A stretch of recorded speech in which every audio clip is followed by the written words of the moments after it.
Okay, let's unpack this. We're diving deep, really deep into something you probably don't think about much, but it's critical. It's that invisible layer in the apps you use every day, the security architecture of iOS applications. We're not talking features here. This is the bedrock. Stuff that keeps your bank details, your health info, your personal data, well, yours. Yeah, it's like the security blueprint hidden away. Most people just see the nice, shiny front end, right? Exactly. But the real work, the code that decides if your info stays safe or gets exposed, that's all built deep inside the app's structure, its integrity. Couldn't have said it better. So our listener, the learner, sent over some really fascinating source material. It's basically a developer's guide to locking down Apple devices. Right. And our mission today, well, it's a bit of a challenge. We need to take these super technical coding principles, the deep Swift engineering stuff, and boil them down. Make them make sense. Yeah, into clear insights. We're kind of giving you a shortcut here, helping you understand how secure apps actually get built, and maybe more importantly, why some data stays safe even when everything else feels wide open. And the stakes couldn't be higher. This isn't just academic theory we're discussing. No. These are the practices that protect data governed by some really heavy regulations.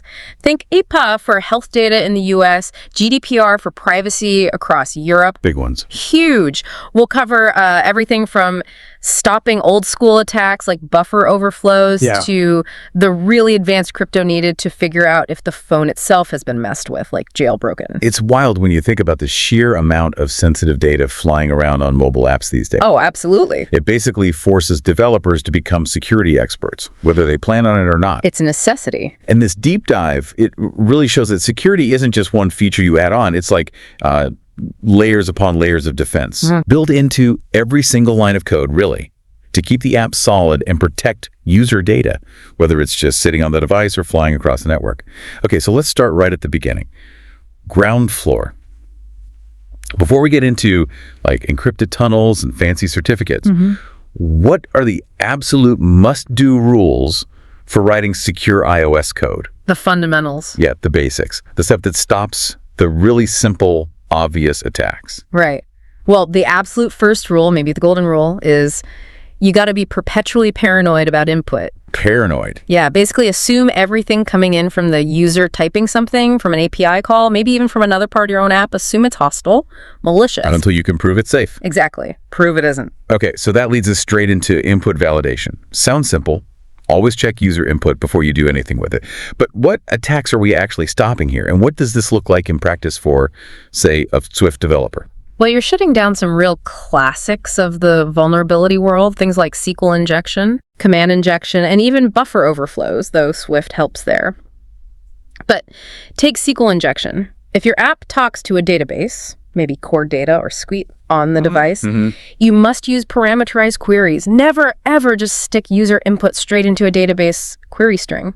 Why not? What happens? Because if you do, an attacker could type in a bit of SQL code instead of like their username. Oh, I see. And suddenly, bam, they might be reading your whole database, deleting stuff, changing things. Game over. You have to use parameters, placeholders. Got it. So the database treats the input as data, not code. Precisely. And buffer overflows. They're those old memory corruption bugs. How does Swift handle that? Yeah, Swift's supposed to be memory safe, right? It is mostly by design, which is a huge step up from C or Objective-C. But the risk isn't zero. If your app uses older C libraries or if you get into messing with unsafe pointers directly, You can still shoot yourself in the foot. you absolutely can. But for normal user input, validation means checking the rules. Does this email address string look like an email address? Use a regular expression. Check the format. Check the format. Does this string, maybe going into a fixed size buffer, exceed the length you expect? Check the length. Is this supposed to be a number? Check that it only contains digits, maybe a decimal point. Basic hygiene, really. It is, but fail here and you're leaving the door wide open. Okay, so we've cleaned the input. Now, data and memory safety. This is about where the data lives, right? Yeah. Both at rest, like stored on the phone, and in transit, moving over the network, which we'll get to. For data at rest, the source material says use Apple's own tools. Yeah, lean on the platform's security features whenever you can. For small, super sensitive bits, think passwords, crypto keys, those login tokens. Right. The Keychain is the way to go. It's not just encrypted storage, it's clever. It ties the encryption key to the device's hardware, the secure enclave. The secure chip. Exactly. And often you need the user's passcode or Face ID just to get the data out of the keychain. It's pretty robust. But apps store more than just tiny secrets, right? What about bigger files? Maybe cached medical records or financial statements? For that, you use file protection. It's built into the OS. Developers can choose different levels, but the strongest is usually NS File Protection Complete. What does that do? It means the file is encrypted using a key that's tied to the phone's unique hardware ID. But, crucially, that file stays encrypted until the user unlocks the phone for the first time after it's been turned off and restarted. Ah, okay. So if someone steals the phone while it's off. Exactly, or if it's seized. Even if they could somehow dump the physical memory, the data in those protected files is useless because the key needed to decrypt it isn't available until the OS fully boots up after the user authenticates. It's a powerful defense. Okay, shifting from storage to memory itself. Even with Swift, which everyone says is memory safe, developers still need to be careful. Absolutely. Swift's automatic reference counting, or ARC, takes care of a lot of memory management headaches. But it's not magic. You still need to watch out for things like retain cycles. Right, where two objects hold on to each other and never get released. Yeah. Object A keeps Object B alive, and Object B keeps Object A alive. ARC can't clean them up. It's a memory leak. Which isn't maybe a direct security hole, but it can crash your app, make it unstable, hog resources. Not good. Developers have to be mindful and use weak or unowned references correctly to break those cycles. And then there's the big one. Seems obvious, but apparently people still do it. Hard coding secrets. Oh, it's the easiest mistake to make and potentially the most damaging. Never, ever embed things like API keys, passwords, crypto keys, or secret tokens directly into your source code. Or even in like configuration files bundled with the app. Right, like .plist files. Don't do it because anyone can download your app, unpack the IPA file. That application package. Yeah, and just read those secrets out. It takes seconds. It's trivial for an attacker. So where should they go? Use the keychain for small secrets. For things like API keys, maybe use environment variables set up securely in your build process. Or, even better, have the app fetch those secrets securely from your server when it starts up, rather than embedding them at all. Okay, makes sense. We've secured the data, managed memory, last piece of the foundation, proper authorization and handling. People often mix up authentication and authorization. They do. It's simple, though. Think of a building. Authentication is showing your ID at the front door to prove you are who you say you are. You get in the building. Okay. Authorization is about which floors you're allowed to go to after you're inside. Just because you're authenticated doesn't mean you can access everything. So I log into my company app, that's authentication. Yep. But the app only lets me see my team's sales data, not the entire company's financials. That's authorization. Exactly. You're authenticated as you, but only authorized for specific resources or actions based on your role or permissions. And the tools for this are things like OAuth 2, maybe using Face ID for authentication steps. Right. And ensuring session tokens are specific, short-lived. But also, don't forget error handling. It seems minor, but it's a huge potential leak. How so? You have to follow the principle of least disclosure. If something goes wrong, like a database connection fails, the error message the user sees or what gets logged needs to be generic. Oops, something went wrong, or internal error, not the full database error message, or the SQL query that failed, or internal server names, or, God forbid, part of the user's input, like their password. Right. That would give attackers clues. A roadmap. It tells them about your internal systems, potential weaknesses, keep errors vague externally, log the details securely on the server side for debugging. All right, so we got the app's local house in order. Now let's talk about when data leaves the device and travels across the network. This is, really vulnerable point. Where a lot of breaches happen, right? Yeah. Eavesdropping and stuff. Exactly. Data in transit is exposed. So we need rigid protocols to build a trusted, secure tunnel. And the foundation for that is the standard everyone knows, or at least sees, SSL/TLS. Right, the little padlock icon in the browser. But SSL/TLS, Transport Layer Security, that's the modern name, right? SSL is older? Yeah, TLS is the successor, much more secure. Functionally, it guarantees 3 absolutely vital things for mobile security. Okay, what are they? 1, confidentiality. The data is encrypted, so eavesdroppers can't read it. 2, integrity. The data can't be secretly modified while it's traveling. 3, Authentication. We can be sure the server we're talking to is the real one, not an imposter. So even if someone intersects the traffic. They just see scrambled garbage, assuming the TLS is set up correctly. Yeah. They can't read it, they can't change it without detection, and they can't easily pretend to be the legitimate server. Okay, let's unpack that initial setup, the SSL TLS handshake phase. You said it's like a negotiation. It is a very fast cryptographic negotiation. Your app, the client, says hello to the server and lists the encryption methods, the ciphers it understands. The server picks the strongest one they both support. Then the server sends back its TLS certificate. The identity card. Kind of. Yeah. It contains the server's public key, and crucially, it's signed by a trusted certificate authority, a CA. Think VeriSign, Let's Encrypt, etc. And the app checks this certificate. Rigorously. It checks the whole chain of trust.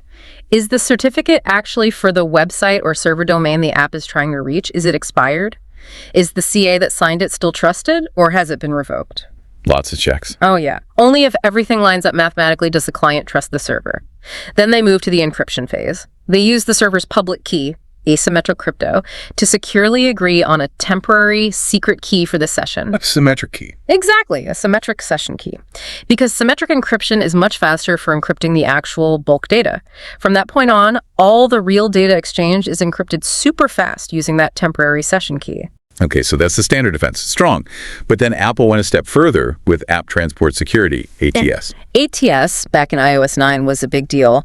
Apple basically said, okay, developers, secure connections are no longer optional. What did it do? Its purpose is to enforce secure network connections, meaning HTTPS using modern TLS, specifically TLS 1.2 or higher, for all network requests by default. By default. By default. The OS posture became security first. If your app tries to connect to an old school, unencrypted HTTP address, ATS just blocks it. Connection fails. Wow.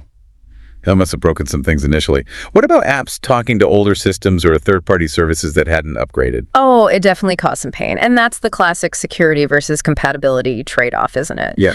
So while the default is strict HTTPS, Apple does allow developers to configure exceptions. You can go into the app's info.plist file, its configuration file, and explicitly say, okay, for this specific domain, allow an insecure HTTP connection.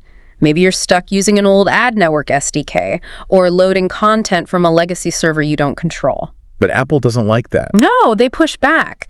You often have to justify these exceptions during App Store review. They really want you using TLS 1.2 plus some strong encryption ciphers, things like forward secrecy. They're constantly raising the bar. Okay, so standard TLS is good, ATS enforces it, but then the source material talks about something even stronger, almost like a last line of defense. Certificate pinning. This sounds intense. It is. This is where things get really interesting and really strict, because standard TLS relies on trusting the entire ecosystem of certificate authorities built into the operating system. There are hundreds of them. Right. Pinning says, nope, I don't trust all of them implicitly, and my app will only trust this one specific certificate or this one specific public key that I'm going to embed or pin inside my app. So wait, how does that protect against man-in-the-middle attacks? Doesn't TLS already do that? It protects against the most sophisticated MITM attacks. Imagine an attacker compromises a CA, maybe a smaller, less secure one. Or maybe they trick a user, perhaps in a company network, into installing a malicious root certificate on their phone. Okay. Now, the attacker can generate a certificate for, say, your bank's website that looks perfectly valid to the standard TLS check because it's signed by a trusted CA, either compromised or user installed. The OS trust store is fooled. Exactly. But with pinning, the app does a second check. It says, okay, the OS thinks this certificate is fine, but does its public key, or the whole certificate hash, match the one I have baked into my code? And if it doesn't match? Connection rejected. Instantly. Doesn't matter what the OS says. The app enforces its own stricter trust. That's powerful. But you mentioned pinning the certificate versus pinning the public key. What's the difference there? Certificate pinning versus public key pinning. This is a really important decision for developers, balancing ease against flexibility. Certificate pinning means you take the entire server certificate file, hash it, and embed that hash in your app. Simple to do. Okay. The huge downside is certificate rotation. Server certificates expire, right? Usually every year or so. When they get renewed, even if the underlying keys are the same, the certificate itself changes new validity dates, new serial number. And if you pin the old certificate? Your app breaks Completely. It will reject the new, perfectly valid certificate because the hash doesn't match the pinned one. So every single user has to update the app before the server certificate expires and is replaced. Ouch, that sounds like an operational nightmare. It can be. We've seen major apps go down because they messed up the timing of the app update and the certificate renewal. So public key pinning must be the solution. It's generally preferred for flexibility. Instead of pinning the whole certificate, you pin just the public key inside the certificate. And the public key doesn't change when the certificate is renewed. Usually not, unless the server admins are also rotating the underlying key pair itself, which is less frequent. The public key is derived from the long-term private key. So the server can renew the certificate, get new dates, new serial number, whatever. As long as the public key remains the same, the pinned app will still trust it. More flexible, less chance of breaking the app. Exactly. It's slightly more complex to set up initially. You have to extract the public key info correctly, but it avoids that mandatory app update cycle every time a certificate renews. So when should companies absolutely do this? Is standard ATS just not enough sometimes? ATS is probably fine for most everyday apps. Pinning is really for the high-stakes stuff. Think banking apps, anything handling payments where PCI DSS compliance might push for it, health record apps dealing with HIPAA data, high-security enterprise apps. Anywhere a successful MITM would be catastrophic. Precisely. If the cost of a breach is enormous financial loss or massive privacy invasion, pinning adds that crucial extra layer. Yep. But there's a caveat. What's that? If you're just serving public content like news articles, pinning is probably overkill. And more importantly, if your organization doesn't have its act together with certificate management and rotation processes, pinning can cause more problems than it solves by breaking your app frequently. You need operational maturity to use it effectively. Okay, we built that secure tunnel with TLS, maybe even pinning. Data arrives safely. But what happens inside the app, once that sensitive info, maybe a password, a token, a key, is actually in the device's memory? Yeah. This brings us to something really technical from the source material, specific to Swift. Clearing sensitive data in memory. Right. This is a subtle but really important risk. Sensitive stuff like passwords the user typed, decryption keys you just used, session tokens, they can hang around in the app's memory in RAM long after you're supposedly done with them. Just sitting there. Potentially, yes. And if an attacker finds a way to peek into that memory, maybe through a debugging tool if the app is compromised, or a system-level exploit, or even analyzing a memory dump after a crash, they could just scrape that sensitive data right out. And the tricky part is, even though Swift is memory safe with ARC managing object lifetimes, ARC doesn't help here.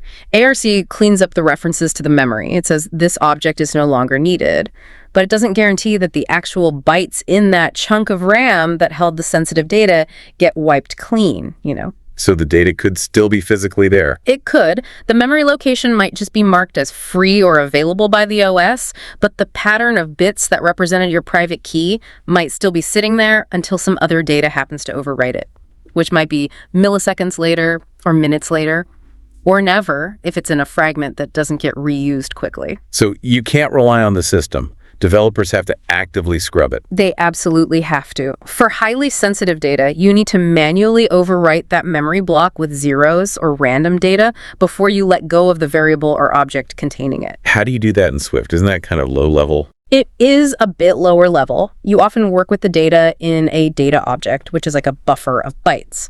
Swift provides ways, like using with unsafe mutable bytes, to get a direct raw pointer to that block of memory. Unsafe. Sounds risky. It means you're telling Swift, okay, I know what I'm doing, step aside for a second. Within that unsafe block, you get direct access to the bytes, and you can loop through them and explicitly set each one to 0. You scrub it clean. So the rule is, get the sensitive data, use it immediately, zero it out, then let it go. That's the mantra. Keep its scope minimal, keep its lifetime short, and clean up after yourself meticulously. And definitely don't store sensitive stuff like this in global variables or long-lived singleton objects where it just sits around. Okay, scrubbed memory. Now, how do we lock down data more permanently using cryptography choices? The big split is symmetric versus asymmetric, right? Right. Symmetric encryption is your workhorse. It uses the same key, a shared secret, to both encrypt and decrypt data. Like a password for a zip file. Kind of, yeah. Its main advantage is speed. It's very, very fast. So it's ideal for encrypting large amounts of data, encrypting entire files on disk, encrypting a large network stream. The modern standard here is AES, the Advanced Encryption Standard, usually AES 256. AES 256, got it. And often used in special modes. Yeah, often in modes like AES GCM, that not only provides confidentiality, keeps it secret, but also integrity and authenticity proves it hasn't been tampered with. Okay, so that's symmetric for speed and bulk. What about asymmetric encryption? Asymmetric is different. It uses a pair of mathematically linked keys, a public key and a private key. The famous public-private key pair. Exactly. Stuff encrypted with the public key can only be decrypted with the corresponding private key and vice versa, depending on the use case, like signatures. And this is slower. Much, much slower than symmetric, orders of magnitude slower sometimes, so you absolutely do not use it to encrypt large files directly. So what is it used for? It's used for things where trust and identity are key, but the data amount is small. Like digital signatures proving a message really came from someone who holds the private key. Or, crucially for network security, securely exchanging those fast symmetric keys we just talked about. Okay, so it bootstraps the fast encryption. Precisely. Common algorithms are RSA, but you need large keys now, like 2048 bits, or ideally 3 to 72 or 96 bits, or ECC, elliptic curve cryptography, which is generally preferred on mobile because it offers similar security levels with much smaller keys, making it faster and more energy efficient. So in the real world, developers don't usually pick just one. It's the hybrid approach. Almost always hybrid for secure communication. It's the best of both worlds. You use the slow, secure, asymmetric crypto like RSA or ECC with the server's public key just to encrypt a small, randomly generated symmetric key like an AES key for this specific session. Send that small encrypted key over. Right. The server uses its private key to decrypt it. Now, both the app and the server share the same secret symmetric key for this session. And then they switch to fast AES for the rest of the conversation. Exactly. All the actual data, the web page, the API response, whatever gets encrypted and decrypted super fast using that temporary symmetric session key, speed and security combined. Smart. Okay, let's talk about a specific scenario developers face during network calls. Handling authentication challenges. What is that? This happens when you're in the middle of a network request using something like URL session in iOS, and the server suddenly stops and says, hold on, I need you to prove who you are, or I need to verify your certificate. Like a challenge response. Exactly. It could be the server demanding an SSL TLS client certificate, which is common in enterprise setups called mutual TLS, or it could be asking for old school HTTP basic or digest authentication credentials. The iOS networking framework basically pauses the request and tells your app delegate, hey, I got this challenge, what do you want me to do? So the developer has to write code to handle that pause using the URL session delegate. Yep. The delegate protocol has specific methods for handling these authentication challenges, and the developer has to make a critical decision right there. What are the choices? Well, they can tell the system to use credential, meaning, okay, I have the username, password, or the client certificate needed, here it is. They usually fetch this securely from the keychain. Makes sense. Or they could say, perform default handling, which kind of lets the OS try to figure it out, but that's often not specific enough or secure enough.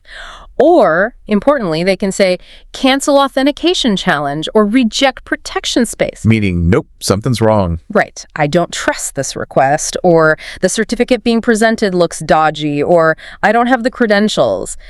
The danger here is writing code that just blindly accepts challenges or sends credentials without properly checking what server or security realm protection space is actually asking for them. Easy way to leak credentials if you're not careful. Very easy. You need rigorous validation within that delegate method.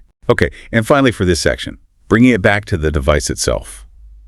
Local authentication, using Face ID or Touch ID. Yeah, this is about verifying the user locally on the device, quickly and securely, without sending passwords over the network. The main goal is convenience and maybe unlocking specific app features. Convenience, yes, but also non-repudiation for certain actions. It proves the person physically holding the device authorized something. You use the frameworks Apple provides to invoke Face ID, Touch ID, or even fall back to the device passcode if biometrics aren't available or fail. And the critical security aspect here is that the app never actually sees my fingerprint or face data, right? Absolutely never. That's the magic of the secure enclave. Their hardware chip again? Yep. It's a separate hardened processor right on the chip. It handles all the secure stuff. Your biometric templates, mathematical representations of your face fingerprint, are stored encrypted only within the secure enclave. They never leave it. So what does the app get? The app basically asks the Secure Enclave a yes-no question via the OS. It says, "Hey, Secure Enclave, please check if the authorized user is present." The Secure Enclave then triggers the Face ID Touch ID prompt. If the user authenticates successfully to the Secure Enclave, the Enclave just tells the OS, "Yep, success," or "Nope, failure." And the OS passes that simple Boolean result back to the app. Exactly. The app only learns if the check passed or failed. It never gets the raw biometric data. This separation is fundamental to the security model. Even if the app itself is completely compromised, the attacker can't steal your fingerprint. So we've covered a ton of the internal technical work needed. But building secure apps today isn't just about good coding practice. It's heavily driven by external forces, especially legal regulations. Right. Developers can't just build what they want. They have to build what the law demands, especially with sensitive data. Compliance is huge. Let's dig into the two big ones mentioned in the source. GDPR, the EU's privacy law, and IVOPA, the US health data law. What do these mean for the actual code and iOS developer rights? Okay, starting with GDPR. It's all about protecting the personal data of individuals in the EU. For an iOS developer, this translates into several concrete coding requirements. First, you need explicit user consent before you collect any personal data. No sneaky collection. So clear pop-ups asking for permission. Clear, unambiguous consent requests. And you need to be transparent about what data you're collecting and why. Then there's data minimization, a core GDPR principle. Only collect the absolute minimum data needed for your app to do its job. Don't grab location data if you're a calculator app, Makes sense. What about those user rights, like the right to be forgotten or getting a copy of their data? Yeah, those have significant technical implications. Your app, or more likely its backend system, needs a way for users to easily request access to all the personal data you hold on them. And you have to provide it in a common machine-readable format like JSON. Data portability. Exactly. And the right to erasure or right to be forgotten means you need a process to securely delete a user's data when they ask and prove that you've done it. Not just marking it as deleted in a database, but actually removing or anonymizing it. That sounds like a lot of back-end work. It often is. Building robust data management features just for GDPR compliance is a major task, and the penalties for non-compliance are massive, so companies take it seriously. Okay, now iPay, this is for U.S. Health Information, PHI. It sounds even stricter in some ways. iPay is very focused on preventing unauthorized access and ensuring the integrity of health data. Key requirements for developers include encrypting PHI everywhere, both at rest on the device, using file protection, Keychain, and in transit, strong TLS. Often mandates specific algorithms like AES 256. So encryption is table stakes. Absolutely. Then comes strict access control. You need mechanisms, usually role-based or attribute-based, to ensure that only people who need to see specific PHI can actually access it. Maybe a doctor sees the full record, but a billing clerk only sees codes, or patient names are masked for researchers. Granular control. Very granular. And tied into that is the requirement for audit logs. This is a big one. What do they need to log? Basically everything. Every time PHI is accessed, created, modified, potentially even just viewed, it needs to be logged. The log has to record who did it, user ID, what data was affected, when it happened, precise timestamp, and maybe even why, the context. And those logs need to be secure themselves. Oh, yeah. Tamper-proof, securely stored, retained for years. Building a HIPAA-compliant audit trail system is complex. And one more thing with HIPAA. If your app uses any third-party service that might touch PHI, cloud storage, analytics, whatever, you must have a business associate agreement, BAA, with them. What's that? It's a legal contract where the vendor promises they also meet HIPAA's security requirements for handling that data. If they don't and there's a breach through them, you could still be liable. So vetting vendors is crucial. Wow. Okay, shifting from regulations to a different kind of external pressure, the environment the app runs in. Specifically, the jailbreaking threat. What exactly is jailbreaking? Jailbreaking is basically hacking your own iPhone or iPad. Users exploit flaws in iOS itself to bypass Apple's built-in restrictions. Why would they do that? Usually to customize the device in ways Apple doesn't allow, install apps from outside the official App Store, using stores like Cydia, or gain root access, complete control over the operating system and file system. Sounds powerful for the user, but why should an app developer care if the user modifies their own phone? Because jailbreaking fundamentally breaks the security model that the app relies on. How so? Remember the app sandbox, how apps are isolated from each other and the system? Jailbreaking punches holes in that.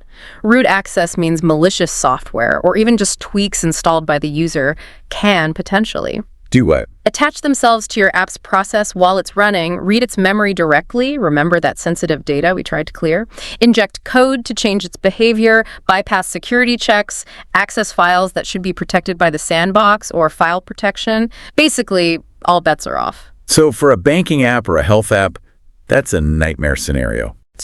Total nightmare. Which is why many high-security apps must detect if they're running on a jailbroken device. There are 3 main reasons. 1, security posture. The device is inherently untrusted. 2, compliance. Some regulations or industry standards might require the app to only run in a trusted environment.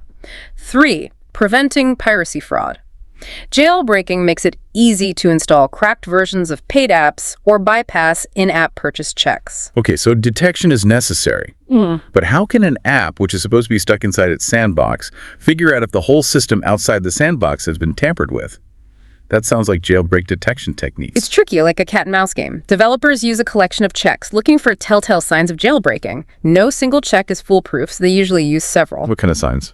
Well, the most common are file system checks. Jailbreaking tools install specific files and apps in known locations that wouldn't exist on a normal iPhone, so the app tries to see if those files or directories exist. Like looking for the Cydia App Store. Exactly. Checking for applications Cydia.app is a classic.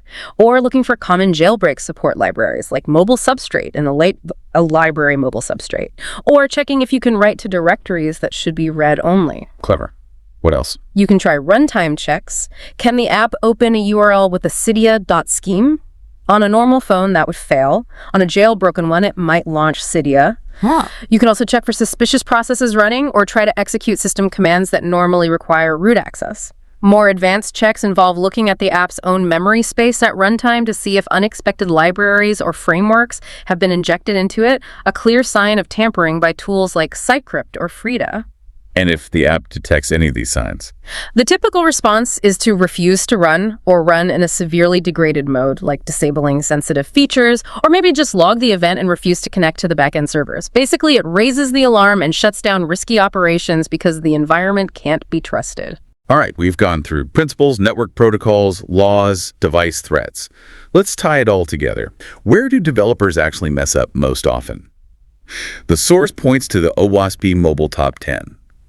This sounds like the greatest hits of mobile insecurity. It pretty much is. OWASP, the Open Web Application Security Project, compiles these lists based on real-world data about vulnerabilities.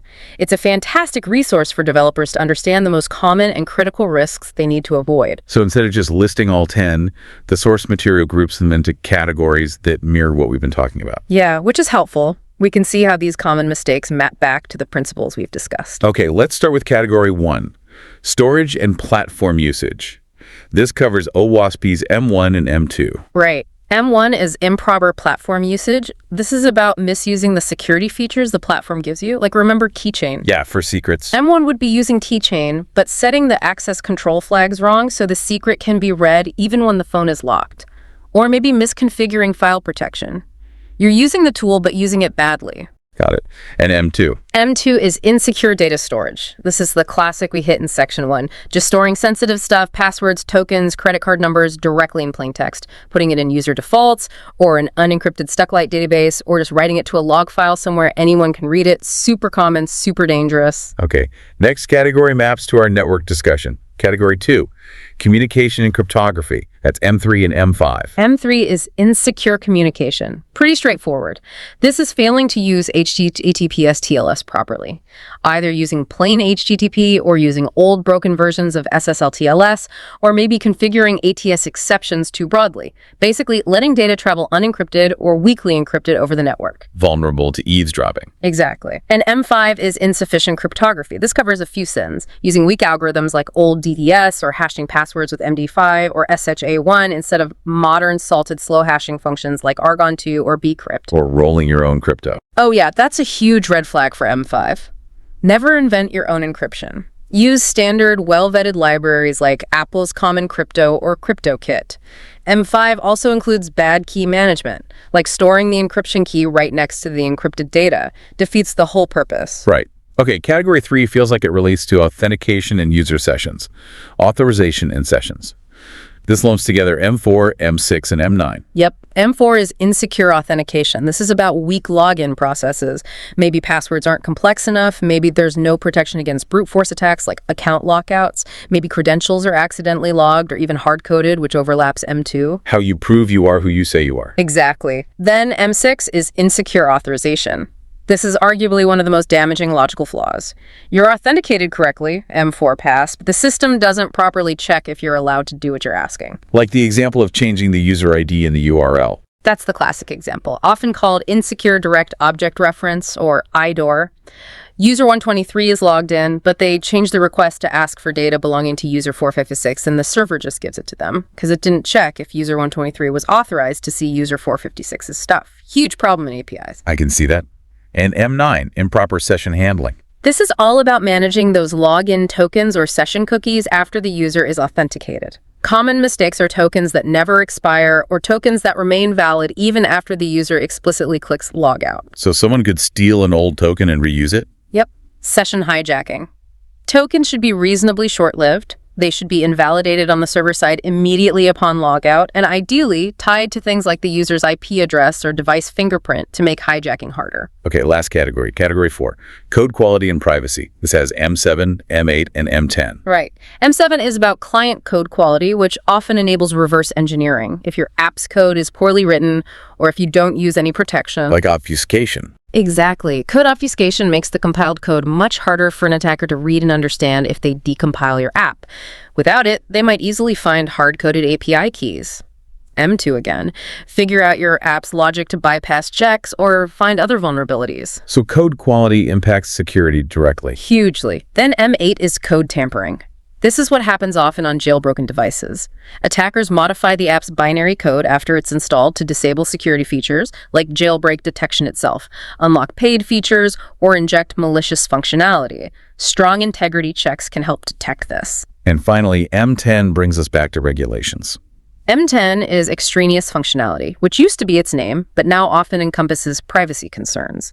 It's about the app collecting or leaking personal data it shouldn't, violating GDPR or similar privacy rules, tracking location without clear consent, sending sensitive user details to third-party analytics without anonymization, things like that. So looking at this OWASP list, it really reinforces everything we've discussed. These aren't theoretical problems. They're the common ways apps actually fail in the wild. Absolutely. These principles and avoiding these pitfalls are what stand between a secure app and a potential data breach headline. It's about constant vigilance at every step. Hashtag tag outro. Wow. Okay. That was definitely a deep dive. We really covered the whole spectrum, didn't we? From needing to check every piece of user input to manually zeroing out memory in Swift with tools like with unsafe mutable bytes, then navigating network security, ATS enforcement, and that tricky decision between certificate pinning and public key pinning. Yeah, it's a complex landscape. It really is. It feels like this massive layered system, and it all relies on the developer being constantly vigilant. I think that's the key takeaway. Mobile security isn't a single feature you bolt on at the end. It's not like, turning on a switch. It's this continuous, painstaking effort to maintain a secure state at every single level in memory, in storage on the device, during network communication, and the level of sophistication needed now, dealing with threats like jailbreaking and code tampering, meeting complex global rules like GDPR and HIPAA.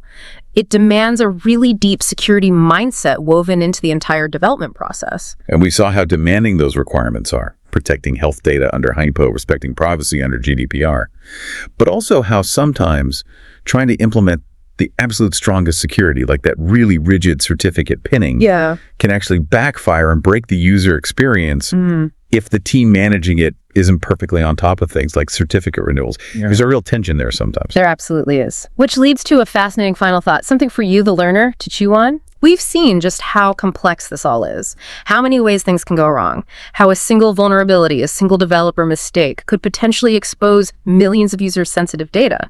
And we've seen how implementing security correctly, especially advanced techniques, can be difficult and sometimes even fragile. So here's the question.